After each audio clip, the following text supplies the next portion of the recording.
On tonight's Wales at 6, almost 9 in 10 school leaders say additional learning needs are a major pressure on finances. 11-year-old Dakota has autism and ADHD. Her mum says classrooms just aren't equipped to help.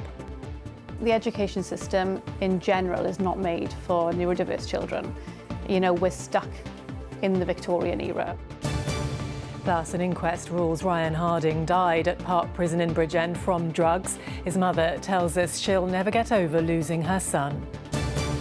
Also on the programme, with just over a week to go until the Six Nations, will it be a third wooden spoon in a row for Steve Tandy's side?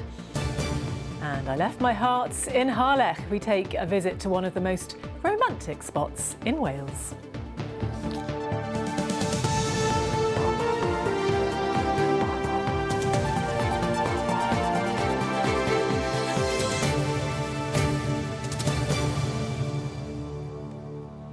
Hello, good evening to you.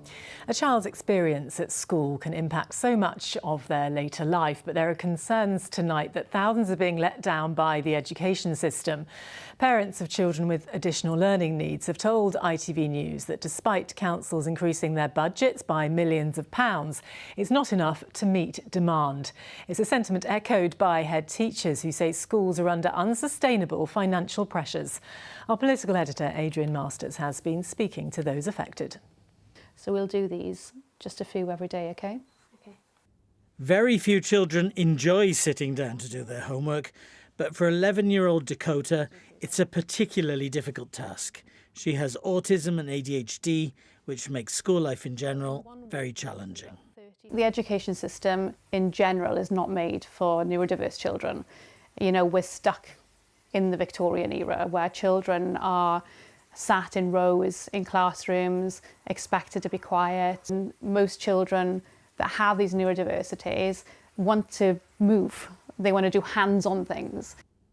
More than 43,000 children across Wales are identified as having additional learning needs, and the rise in demand for support is putting a strain on resources. The lack of training in the schools is like #1 issue, always has been for us. You know, the teachers do their best. The local authorities do what they can with the money that they've got. We need more money. Local authority spending on additional learning needs in Welsh schools has increased by 87% over the past decade, but campaigners say it still falls far short of what's required. The failure to support autistic children in decades gone by is costing the UK economy over £30 billion a year in terms of lost employment opportunities, crisis intervention, poorer health outcomes. We just want local authorities and the Welsh Government to sit down and properly resource this system, to realise that this is an investment, not a cost, and instead of asking the question, how much was it going to cost us to provide this service, ask the question, what is the cost of not doing this? But with budgets stretched to breaking point, schools admit that it's increasingly difficult to meet the demand for ALN support.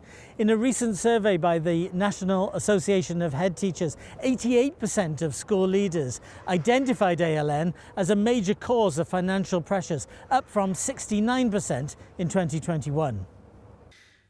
A statement by the union said Welsh Government reforms to the ALN system in recent years have been well-intentioned, but really poorly thought through in places and not supported by enough funding to ensure that schools can consistently deliver the support that pupils need.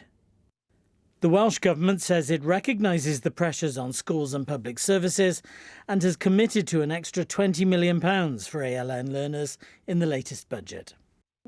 Back in Swansea, Dakota and her mother fear that without drastic change, children will continue to be left behind. I think a lot of ALN children cope just about in school. A lot of ALN children don't cope. But, you know, if coping is almost the best that you can hope for at the moment. Thriving is where we want our children to be in school, and they are nowhere near thriving across the board. With the number of children with ALN expected to keep rising, the pressure's on to make sure that their needs are met. Adrian, we have been here before, we've talked about these concerns for funding for ALN provision. What are the Welsh Government going to do to improve things? Well, it says it's starting by recognising that there is a problem and meeting those concerns with money, not just the £20 million extra that I mentioned in the report, but which brings the total, it says it's spending on ALN to £74 million, but also an increased funding for local authorities overall of £6.6 billion in the next financial year. But that is in context of, as you mentioned at the very beginning, what the NAHT union says is a spiralling funding crisis for schools, forcing them to make some difficult decisions already over staffing and resources. And they fear that money is being taken from one area to help out another area. Politically, the Welsh Government's budget only just made it this week, but thanks to reaching a last-minute deal with Plaid Cymru. Next year, or the next budget, will be made, or potentially made, by a completely different party, because there's going to be a Senedd election between now and then in May. Between now and then in May, this will probably be a major election issue. I'll certainly be keeping a close eye on it. Yes, it's going to be one we will be returning to. Adrian, thank you. The death of an inmate at Bridgend Prison was the result of taking illegal drugs, an inquest jury has concluded. Ryan Harding, who was serving a sentence at Park Prison, died in January 2023. Gwenanne Campbell has been following the inquest at the Coroner's Court in Pontypridd and sends us this report.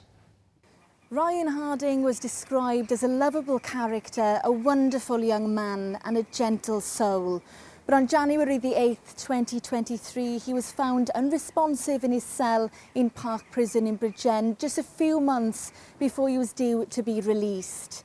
Today, a jury at Pontypridd Coroner's Court concluded that he died as a result of consuming the synthetic cannabis known as spice and the opioid pronitazine, which is 50 times stronger than morphine. Questions have been raised in recent years of the safety of prisoners at Park after 17 inmates died back in 2024. Over the course of the 8-day inquest, the court heard how it was easy enough for prisoners to obtain drugs, with one prisoner saying that some staff would even turn a blind eye to the use of drugs. One ex-member of staff also told the court that he remembered smelling spice and cannabis at the prison on numerous occasions. Earlier today, I spoke to Ryan Harding's mum, Kath, who told me that she was disappointed by today's outcome, saying that she'll never get over losing her son and feels like she'll never have a closure. G4S, who runs the prison, have been contacted for a comment, and a prevention of future death report will now be written by the coroner. Gwenanne Campbell, ITV News at Pontypridd Coroner's Court. Elsewhere tonight, vets will have to publish their price lists and be clearer on what they're charging for under new plans unveiled by the UK government. It's part of a wider reform to the sector after an investigation by the Competition and Markets Authority found that pet owners are often unaware of prices or aren't given estimates for costly treatments. Ian Lang is at Vets for us this evening in Llandudno. Ian, just explain what these plans will mean then for vets and their owners too. Now, this really is about transparency and accountability. Now, with me is Fiona Murphy, an independent vet of 17 years. Now, you are absolutely passionate about all this proposed reform. Tell us why. I am amazingly passionate because I want to put across the independent point. And, what should people do? Why is it important people come to a vet?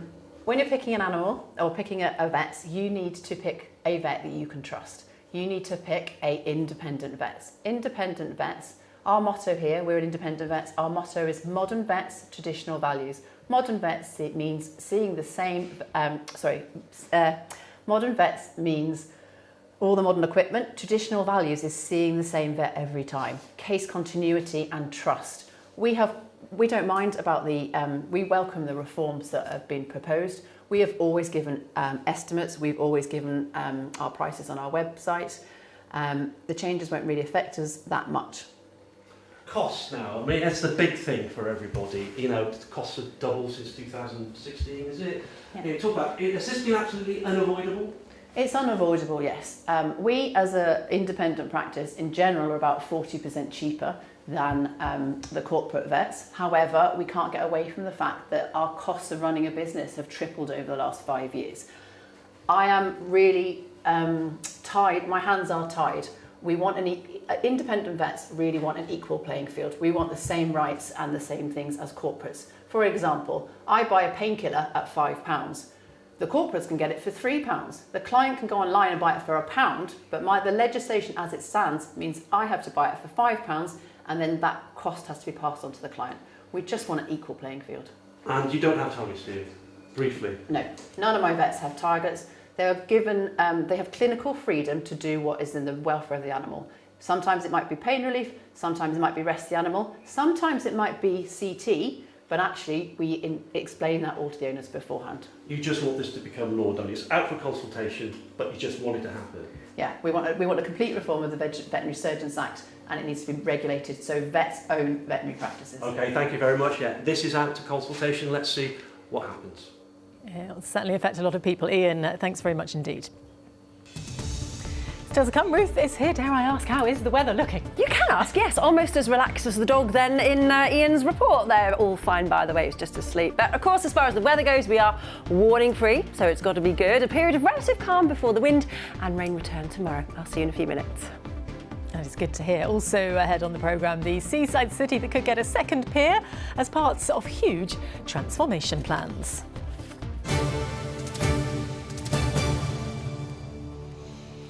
First, though, in just over a week's time, Wales begin their Six Nations campaign against England. For the players, the tournament provides a welcome escape from the latest off-field chaos that has engulfed the game over recent months. And attention's now turned to reversing their fortunes on the field, as Matt Southcombe reports. The sun might have been shining at Wales training this week, but yet again, a cloud hangs over Welsh rugby as the Six Nations approaches. There are 7 Ospreys in Steve Tandy's squad, including captain Dewi Lake. For many of them, the future is uncertain. There's lots of things going off the field, but there's lots of stuff you're out of control of. So I think for me, is just make sure we connect to our players and make sure that they're okay, and make sure they've got an environment where they can be themselves, and also share if there's any sort of frustrations that these guys have. Then we want to take that away from them as best we can. Lake has been at the heart of a tumultuous few weeks, but the Six Nations provides a welcome distraction. It's easy for me to talk about rugby, and it's a lot harder to talk about it when there's other stuff going on off the field, you know. So I think to get into this competition and just be able to focus on England first up is going to be a breath of fresh air for everyone, and it's going to allow everyone to just really focus in on that. Despite captaining Wales at a World Cup, this is Lake's first Six Nations as skipper. It's a responsibility that he still cherishes, despite Welsh rugby's declining reputation. Every time it feels more and more special rather than more normal. I think every time I get the opportunity to do it, I'm more appreciative of it. Just because I know, you know, how quickly you can get injured or miss a squad selection, and you know, something like that. Like it's the nature of the game we play. So I think every time they get the opportunity, it just becomes more and more special. Wales head into this Six Nations on the back of 2 consecutive wooden spoons. They haven't won a game in this tournament for 3 years. But now, more than ever, Welsh rugby really needs something to smile about. Matt Southcombe, ITV News. Now, Swansea is well known for its Victorian pier, but plans have been unveiled for a new development in the city, including a brand new pier. The site, which you can see artists' impressions of here, could also include an aquarium, saltwater lido and flats. A consultation has begun today to gauge public opinion on the proposals, and our Swansea reporter Dean Thomas Welch joins us now from the city centre. Ambitious plans. Dean, tell us a little bit more about them. Yeah, well, as you can see behind me, this is the former council HQ building. It's a wonderful building, but It's laying empty at the moment, but there are ambitious plans to develop this area, and people got a chance to see those plans today, and we asked them what they thought. We were disappointed when we heard that Civic Centre was closing, but the fact that there's plans for it now, and well, it's going to be a bit more vibrant, isn't it, really? As long as it's dog friendly, that's the most important thing for us. I got cafes, toilets, job done. The building is in good condition for its age, so I sort of see the project as saving the building. You know, it's like, let's do something with it. Everything I see in at the moment seems just what we need for the town. Well, joining me now is David Warburton from Urban Splash, who's leading this development. David, look, what a canvas you've got to develop here. Yeah, what an absolutely fantastic building, a fantastic city. So we're really excited about working here in Swansea, and this is our first venture into Wales for our business. There's been a credible amount of development in Swansea, but these plans have certainly caught the imagination. They've gone nationwide. Everyone's talking about what the potential of this site could be. Yeah, there's a massive amount of energy in the city. It's palpable, it really is. And I think, you know, what's captured people's imagination here is the fact we are sitting, talking here in the city on the beach, and this building is the place where the city meets the beach. Yeah, fantastic, David. Thank you very much. Well, also joining me now is leader of Swansea Council, Rob Stewart. Rob, lots of people say in the past, plenty of plans have come and gone and never come to fruition. What's going to be different here? You know, it's not under my watch because, as you quite rightly pointed out, the arena and a load of other schemes have already been delivered across the city centre, and we're purposefully engaged with Urban Splash for the plans for this site. We're on the best bit of coastline in Wales, you know, we're pleased with that, and, you know, in a few years' time you'll see potentially an aquarium here, new businesses here, a beautiful bit of beachfront, a new saltwater Lido pool on the seafront. So, you know, it is an amazing opportunity for Swansea. We have some of the best coastline in Wales, as I said, and right connected to the city. So, you know, we're content that we can deliver this. Yeah, wonderful, Rob. Thank you very much. Well, the public consultation will continue for some time yet, so people have been urged to have their say about the future of this building and this shoreline. We'll watch this space. Dean, thanks very much indeed. You are watching Wales at 6, a reminder of our top story this evening. Almost 9 in 10 school leaders say funding additional learning needs is a major factor causing financial pressures. Despite councils increasing budgets for ALN provision, some parents and teachers say it is not enough to meet demands. The Welsh Government says it has committed an extra £20 million for ALN learners. Still ahead on the ITV Evening News. Coming up at 6:30, Storm Chandra continues to cause chaos in parts of the country, and Somerset, a major incident's been declared, with some river levels hitting record highs. New plans to ensure vets have to be upfront about costs, the biggest industry shake-up in 60 years. His commitment to the concept of harmony. We are nature ourselves. We are a part of it, not apart from it. And Royal First, a film premiere in the grounds of Windsor Castle. Would you join me for those stories and more at 6:30? Mary with you very shortly. It may seem like just a field on the outskirts of Harlech, but it's been named as one of Wales's most romantic viewpoints. To the National Trust, who owns it, it's called Altamore, but locally it's better known as OMG Corner because of the reaction it stirs in many of its visitors. Rob Shelley went along to wander at one of the best vistas in the country. It's one of Wales's well-kept secrets, but when you know, you never forget. A place where there's no huge sign or any lay-by to park the car, but if you're prepared to get your feet a little muddy, you prise open a narrow stile and find yourself looking down over a big world. Do you ever not notice this? We notice it every day. Every day, I mean, today we've had howling gales, rain, now we've got blue sky and sunshine, so the view changes. Welcome to one of Wales's best views, or, as they call it, Altamore, or slightly more blasphemously, it's also known as Oh My God Corner, because that's most people's reaction when they see it for the first time. I often drive by, I have to stop every time and I have to just come here to see the view. How many people, when they come and see it, maybe for the first time, it's almost like a shared secret, isn't it? Just over 1 acre piece of land. It's not what you typically expect National Trust Cymru to look after, but it was given to us in 1931. But 95 years ago, they saw what we see here today, which is the importance of caring for this spectacular scenery. There is no best view in Wales, but it's got to be in the top 5, 10 maybe? Although, if he could only talk, Mr. Sloane, the golden retriever, would probably give Acton Moore slightly higher marks than Richard, who's finishing off walking all of Wales's coastal path. How many does this get out of 10? I'd give this a 7 out of 10, I should think. 7 out of 10? Yeah, that's not bad, is it? View of Everest from base camp gets 10. Oh, all right, if you're going to out-mountain us, then yes. Everest probably does beat Eryri, Snowdonia, in the top trumps, great views of the world competition.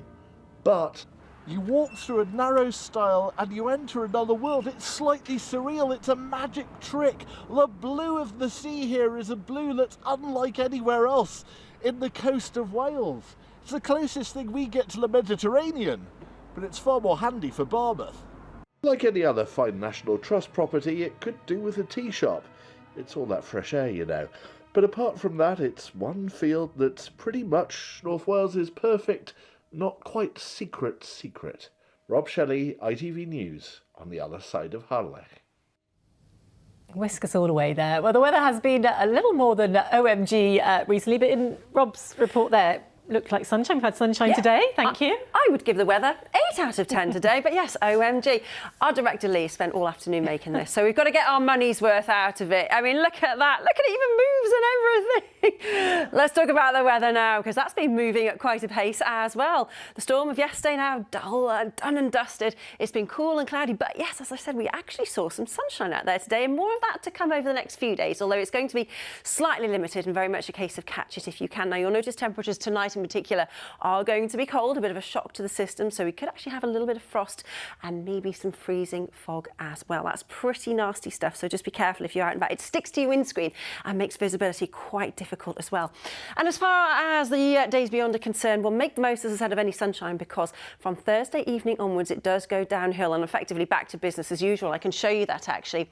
Yesterday's storm disappeared, but there is low pressure waiting in the wings, so through Thursday night, Friday, and typically, I'm sorry to say, just in time for the coming weekend as well, low pressure will very much dominate. So if you can, make the most of any dry and bright spells through tomorrow. Here are the details.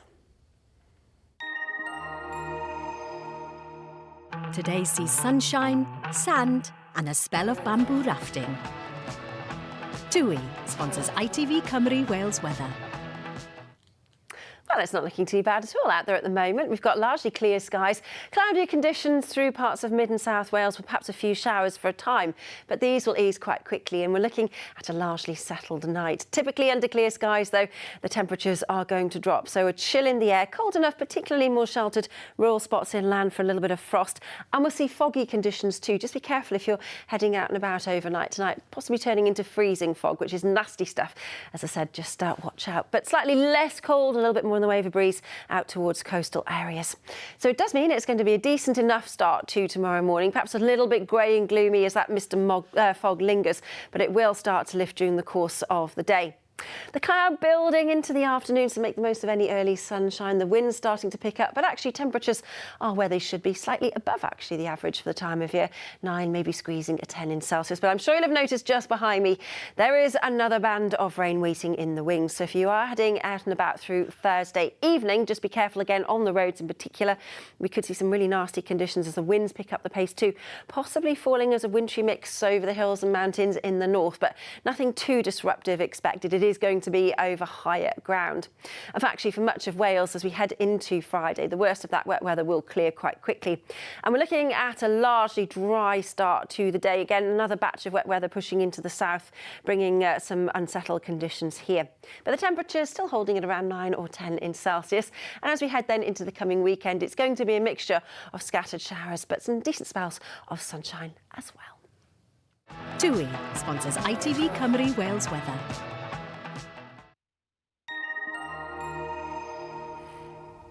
in terms of Rob Shelley numbers. 8 out of 10 today, maybe a 7. It's a bit of a mixed bag, isn't it? But we'll take that. Could be worse. Let's look at it that way. A bit more sunshine. We want all we can ask for. And that's it from all of us on the Wales at 16 tonight. Carl's back with your late update. That's after the news at 10 as ever. Bye-bye from us. Bye.